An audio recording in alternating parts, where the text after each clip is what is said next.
This month's side flexion, the spine is going to be standing. So if you've got a Swiss ball, it's great. You can kind of tape your spine down to the ball and peel it off. I really like that. But this version's quite cool too. You use your staggered stance or wide stance like this, straddled, and then you're going to come down. So what happens is the head's the last to come down, and then it's the first to come up. And then I'll work that side to make it a bit harder. I can have the elbows up. And usually about 4 to 6 reps per side in a minute.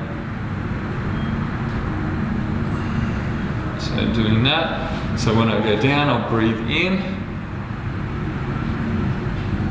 Exhale, come up. Hold that breath out, get that nice activation through there, breathing in. Stretch. Breathe out. Like that. So it's pretty intense. Quite hard through the obliques. You want to get that nice control and feel that unrolling of your spine and then rolling up of the spine on the side. Again, if you've got a ball, great, use it. But also, you know, this version is quite hard through here, so it is a good version. It is a bit harder because you don't have the support of the ball.